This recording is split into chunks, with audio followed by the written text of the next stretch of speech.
people have what it takes, but they haven't recognized it yet. Just go forward. So what do you need to do?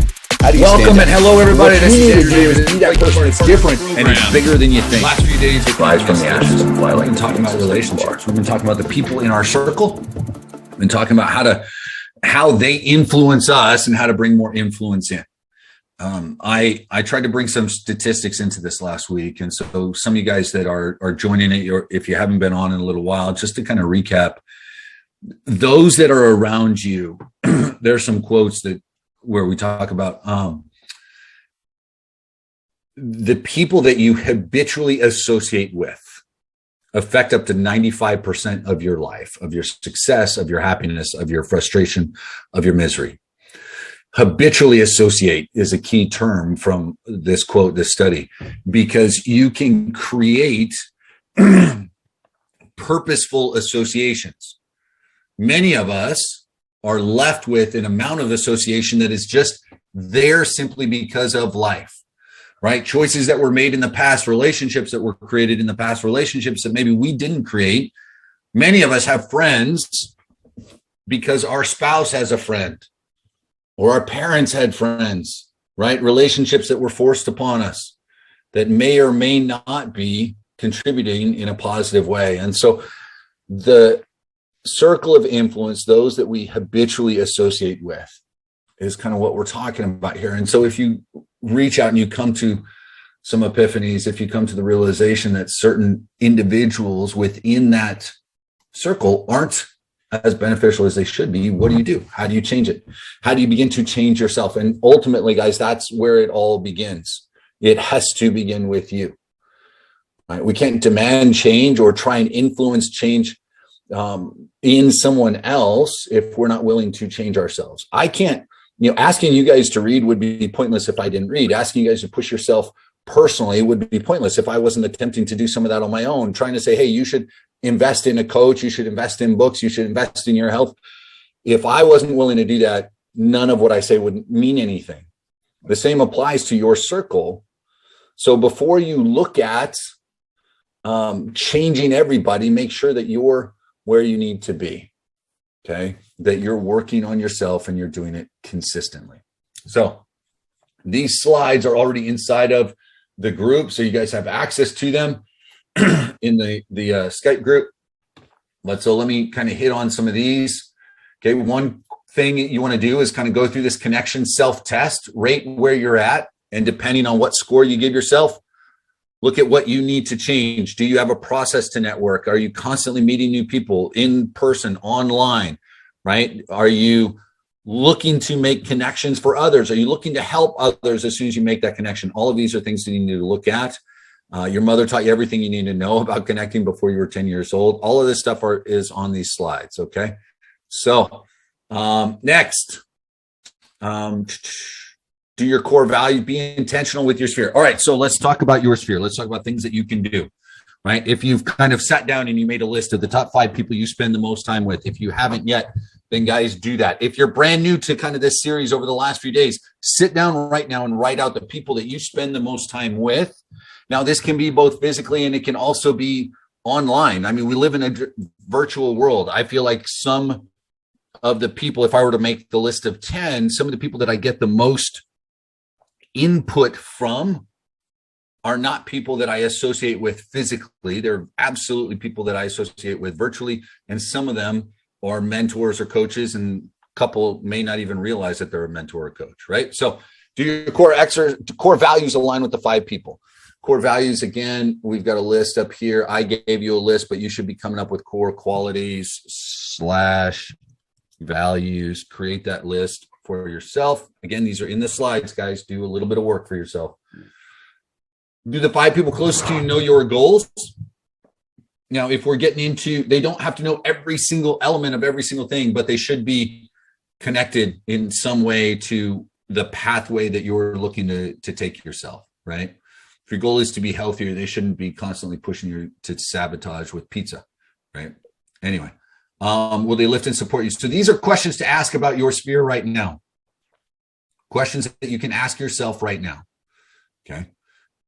Next, number 2, you need to separate yourself from negativity, ladies and gentlemen. Misery loves company. That saying has Meaning, Mervin kind of pointed that out earlier, right? If the whole group isn't happy, then we need to look at things.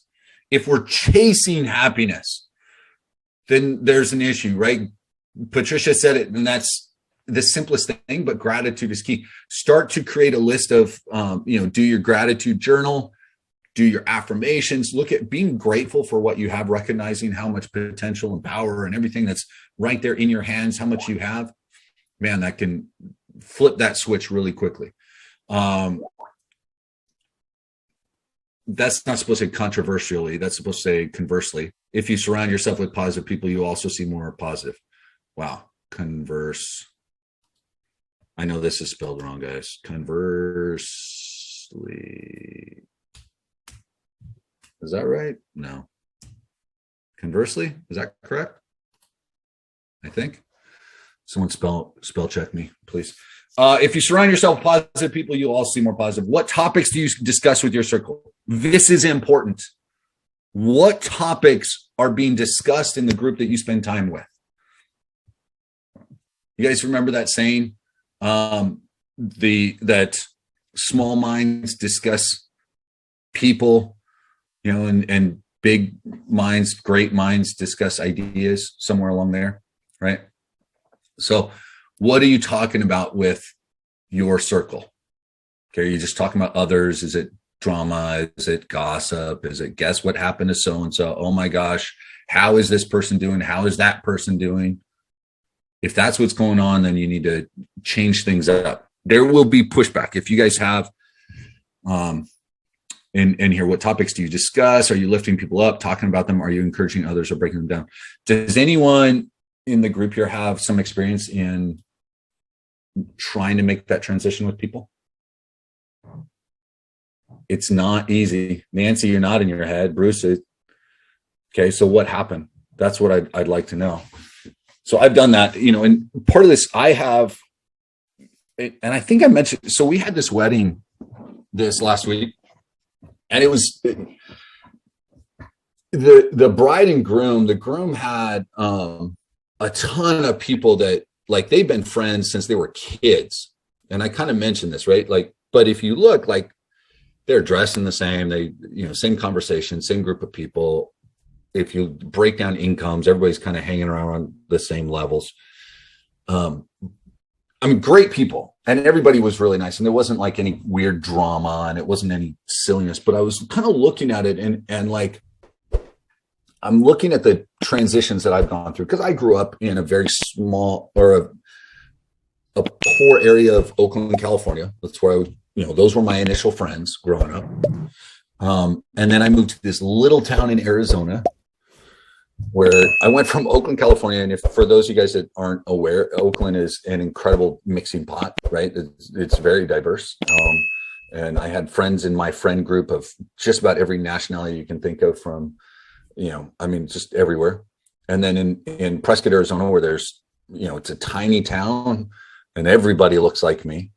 And, points of views were very, just vanilla, right? And the way people grow up. And I remember one reason that I remember leaving, it was like, unless I'm a preacher or a chiropractor or a dentist, there's not much to do in this town. It seemed like everybody had those same careers, like everybody. And so now I'm in Orlando and back to this mixing pot. But, it was, my friends have changed quite a bit, right? I don't associate with hardly anybody from high school. How many of you guys remember writing? And I know some of you guys, this may have been, as many as, 5 or 6 years ago, but how many of you guys remember your high school yearbooks and getting a high school yearbook? But there's parts of it that you could have probably improved on, because we want people who are. Okay. Not whoever's training there, Matea. Sounds good. Okay. So remember your high school yearbooks. How many of you wrote in there, friends forever? I'm never going to let you go. We, ride or die. We will always be together. Nothing is going to change our friendship. You're always going to be the most important person in my life, all that kind of stuff. Now, we probably have a couple on here, but how many of you have stayed in contact with those people? Yeah, exactly. Scott. Like I can reach out to some of them. I've got a couple of them that are friends. I've had like Chris Lang, who is still remains one of my best friends. He's been on this call talking about health and stuff. He's one of those guys, but we don't talk as often as we used to. Partly that's just life, but so he's maybe one of. I mean, from high school, I can't really think of anybody else. Honestly, like I really can't think of anybody else. So have your friends changed or have you changed or both? I think it's a little bit of both.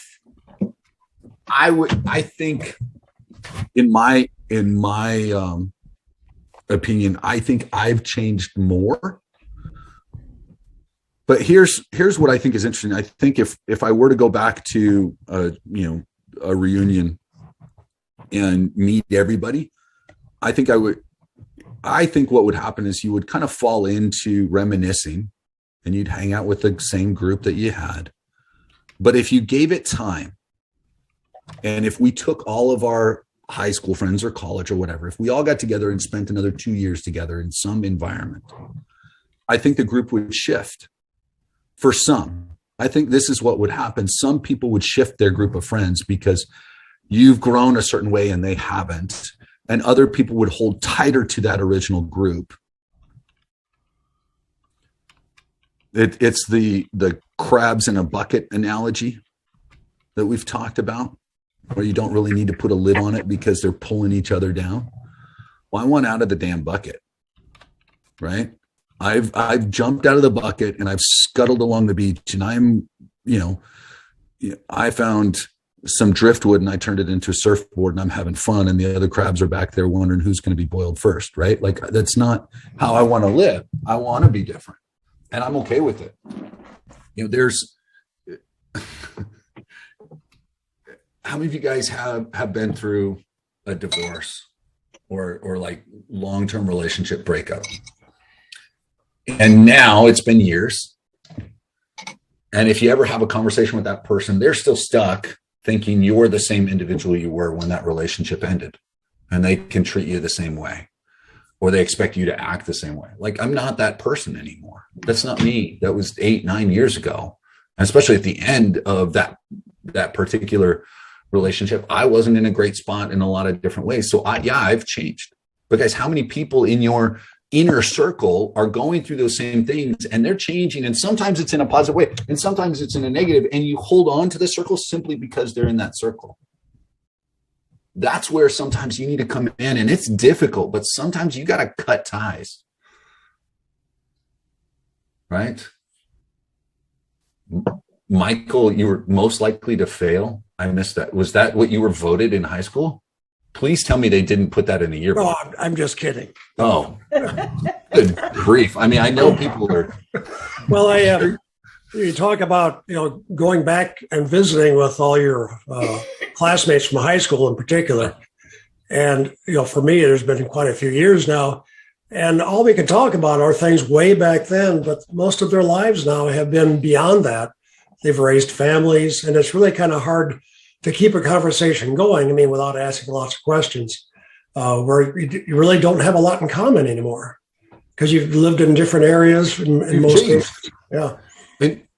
And so at that point, and that's when you have changed, and hopefully you've changed, and hopefully you've lived life, and hopefully people aren't hanging on to that, right? But you could probably identify some of those people, like their core attitudes and their core values. They may have gone through a lot of different experiences, but if you look at those core values, a lot of those haven't changed. And I feel like many of mine have, right?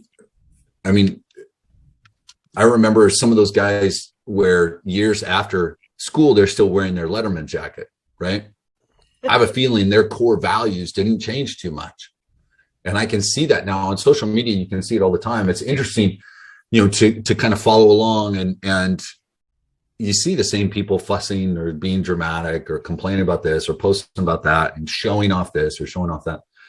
But I'm looking to change, not just myself. I'm looking to bring change about in a bigger way. So let's see, I went to my 10-year reunion and never went back. Yeah, I connected with some people on social media. I was like, no, I'm good. I really just no. I think this year it'd be 25 years. And just like, why? Right? I've spent 2.5 times more of my life outside of school than, I was up to that age. Right. So generation quite different. Many people in generation and high school had negative attitudes because their parents. Matea, I wouldn't say that it's different for your generation.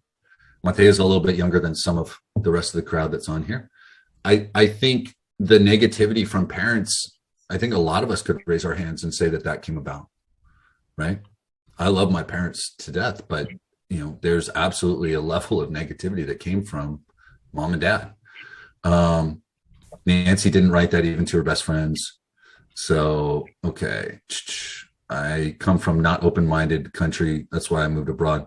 Matea, and if you guys didn't see it, she posted a little bit about that shift that she went, she wasn't getting the support. And so her and her boyfriend left, not just left the city, left the country, learned a new language, put themselves out there, said, we're done, we're out, and sometimes that needs to happen. I believe people come into my life for many different reasons. Some stay, some go. Time to leave, but each teach me or them certain things. I try to look at it. Absolutely. Yeah, keep that attitude for sure. All right, so let me keep rolling through some of these. Next, in a season of chaos and uncertainty like this pandemic, it's easy to get frustrated. Be intentional with your positivity. That's going to be important, guys. You've got to be intentional with it. You got to understand, like, I need to be more positive today. What can I be more positive about today? Right? Go into that. Positivity breeds positivity. Set boundaries. Maybe you have someone in your circle that is not the best influence, but you can't separate yourself, and that's okay. That happens. Make sure you are intentional spending time with the people who are positive, who are a positive influence on you. You've got to balance it out. If you're forced to spend time with negative people or you interact with people that aren't happy, you've got to find the other side. Right? I mean, that's the reality.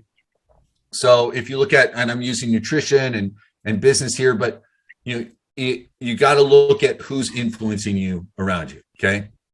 So if you have that negativity, be willing to talk with people around you about your goals. Why is it important for you to start eating healthier, work on your business, get out and exercise, push yourself in this way? Why are you reading more? Right? Why do you want to make growth and positivity a part of your daily routine? Here's something to remember when you're talking to people about this. If I'm making changes in my life and everyone in my circle is acted a certain way, or, we have certain, commonalities in our group, and I'm the one that's changing, it will create friction. Any level of change will create friction in your personal life and especially in those around you. Okay. If you have a partner and this is the first time in your life that you're doing personal development, you're trying a business for the first time, you're spending time on these calls, you're reading books, in their mind, here's one thought that sometimes happens. Okay. And hopefully not many of you experience this, but occasionally someone goes, well, she's trying to be better than I am, or she thinks she's better than I am. Right. And that may not be it, but sometimes that's there. And so you're going to have to fight that. Another one is, why are they trying to change they're perfect the way they are, or they're great the way they are, or I love them the way that they are. Why aren't they happy? Am I doing something wrong? Ladies and gentlemen, I promise that is one thing that if you have a partner, some of you will experience that, especially you ladies, because men like to fix stuff. And so if you feel like something's wrong and you want to change, they're either going to try and fix it, or they're going to be saddened that they haven't been able to fix it, or that you feel you need to fix something. And they're going to say, well, I love you the way you are, right? Why do you need to change? Why do you need to move any? Like, we're good. There's friction there. So helping them understand why you're looking to change, and not saying, I'm not happy where I am, I need more, is never going to win you brownie points, men or women. Okay. To say, I'm in this season, like, I want you along make sure they understand that you want them along for the journey. That's important, but talk to them. So, I've thought about this for a long, long time, and I've just kind of gotten comfortable, and I feel like I can achieve a little bit more personally. And you've just been so supportive for so long, and I'm grateful for that. So I just want you to, keep supporting me the way that you always have, and help me become better. I want to be the best that I can be so that I can be a better partner for you, a better father, a better mother, a better whatever. How you have that conversation is going to be important, guys. Okay. And if your partner isn't immediately being capable of more, not staying comfortable, like I don't want to stay content, right? That's something that I throw out there a lot of times. Our comfort zone is oftentimes just our content zone. It's what we're used to, but this can be an opportunity to strengthen the relationship that you're in. Some of your partners will say, that's great, I want to do this too. Maybe I'll try something as well. What is it you're studying? I'd like to see it. Others will kick and scream and not want any kind of change for themselves. And you can't force it upon them. But you can be, we've talked about, whatever analogy you want to use, you can be the light in the darkness. You can be the one that lifts them up, but you can be an example, right? Because if, again, they're just as much as their influence is on your life, your influence will be on theirs. And so if you raise your levels, it can indirectly or directly, we've kind of shown through studies, raise their levels. But it means you're going to have to be stronger. And you can't be stronger unless you understand yourself and why you're doing it. Okay. Be intentional with all of this. So Nancy, that's fantastic, especially if those were some of his last words. That's amazing. Thank you for sharing that. That's fantastic. Again, guys, you have these slides. Look through these. Think about where you're at. The questions that you ask, the ideas that you bring to the table, your communication skills combined with passion, belief, and attitude are the fundamentals of what it takes to connect. Sometimes you need to reconnect with the people you're already connected to.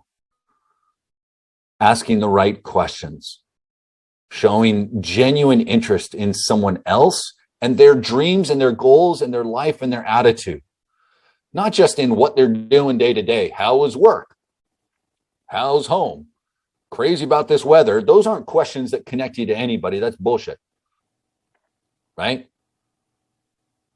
Ask questions about what their drive and look, some people will be uncomfortable answering because they're not used to it. Hey, what are you trying to achieve? What are you going after? What's the goal? What you got anything you're looking to chase down this year? What's some dream you're going after? People go, what? What are you talking about? So, I used to live my life. I'd always just kind of ask the same questions that everybody else asked. Have you been to any good restaurants? Have you seen anything cool on TV? How's the family? But I felt like I just wasn't connecting with people. And so I've kind of made the decision that I want to build relationships with people. And one of the best ways is getting to know you a little bit better. And so I'd like to know, right? Bring genuine ideas, learn to communicate. How to Win Friends and Influence People is a book that you should read if you haven't. How to Win Friends and Influence People. Okay, go read that book. Next, what you say to and how you act with others is a reflection of who they think you are. While you're speaking, they are thinking and deciding who you are, whether they like you and whether they want to take the next step with you. Now, I will be fully transparent in that I get into certain situations and sometimes I judge too quickly. And so I'm not looking, like I get into a situation, I'm like, I'm not looking to really super connect with anybody here. Right. And part of that may be my introverted self, but that's my reality. Sometimes I'm in a situation and then sometimes I force myself, like I'll get to a mastermind, I plan on going to a number of different events this year. I'm going to walk in and intentionally go after creating new relationships and trying to bring people into, either my close circle or close to it. So, Nancy, thank you for sharing, Nancy. That's amazing. Michael saying, like any relationship, connections need regular communication. Absolutely. Yeah. Strengthen them continuously, strengthen over and over and over again. All right. So all sorts of, you can find a coach to help here. You know, you go out and find a mentor. How do you get a mentor? Go through this, guys. We can talk more about mentors another time. I could talk to you about how I find mentors, but, and then business joint ventures. We could just spend so much time on these topics. That's what I'll do. I'll get a couple of people that I consider mentors over the next 2 weeks, and I'll bring them in and kind of talk to them about how they find mentors. I got a buddy. Yeah, that's what I'll do. I'm going to bring on, would you guys like that? A couple of mentors that I've had, bring them on, talk about our relationship, and then also the relationship that they have with kind of higher levels. Okay, cool. So when leaving a relationship of any kind, we still learn something to take forward. Absolutely. You should. You absolutely should. Always look for something positive. Always, even if you're at the point, guys, where you recognize that maintaining a relationship long-term with an individual, or even sometimes it's a whole circle, like you realize that there's this clique that you're a part of, and you're looking at it and going, man, they are not going the direction that I want to go. Say goodbye. Say goodbye. It's not easy. You know, the journey to success, and whatever you want to call it, the journey to success can be lonely. A lot of people will put the power of relationships, powerful relationships, into kind of that equation of success that I've shared with you guys. But those relationships can be built at any point. They can start at any moment. And that's an important thing to remember. You know, we live, especially in this digital age, we live in a world where some of my best, you know, I've got very, very close business, and some of them have evolved into friendships, but, you know, people living in Texas and Arizona and Colorado and Utah and New Jersey and Tennessee, you know, in Europe, all over the world. And they may not be someone where later on this week I want to go grab dinner with, you know, but I can still connect with them. I can hop on a phone. I can hop on FaceTime. We can do Zoom. Later on today, I've got a buddy that is a real estate investor. And we worked on a project together, say 4 or 5 years ago. And, you know, he's now done, he said his 335th investment property deal is at closing today. And he's looking to do something new. We're going to hop on a call, you know, and chat. And he's up in Baltimore. Like, I see the guy once every couple of years, and yet we can connect, because every time we connect, we're talking about ideas and projects and relationships and tasks. And, you know, he reached out and I immediately thought of someone that knew that I'm working with, that I want to connect him to. Like, those are the relationships that I want forever. You know, that's the guy that if I wanted to reach out to, where, yes, he could help with a business deal, but if I just wanted to reach out and talk, or if I said, hey, you know, let's say my whole world blew up and I had to call him and say, hey, I need to start life over. I need this. He'd be like, all right. He'd find a way to help. You can build a relationship at any point, guys. Show us your mentors. We will. So you guys have these slides. They're in the Skype channel. Go out and check that out and think about it. Today is a good day to think about relationships. Happy Valentine's to every single one of you, in or outside of relationships. Love and, you know, compassion, and just, I appreciate you guys so much. You know, I may not be sending you roses to each of you. It may not be, well, it is not a romantic relationship with any of you, but we absolutely have a relationship, and I appreciate you guys more than you know. Happy Valentine's to each and every one of you. Share some love with somebody. Just reach out to someone that you think may need it. If you're an individual that needs that today, reach out to someone else and express it. Because I promise it can be. Sometimes people have what it takes, but they haven't recognized it yet. So just go forward. So what do you need to do? How do you stand out? So what you need to do is be that person that's different and it's bigger than you think. Rise from the ashes and fly like the phoenixes that you are.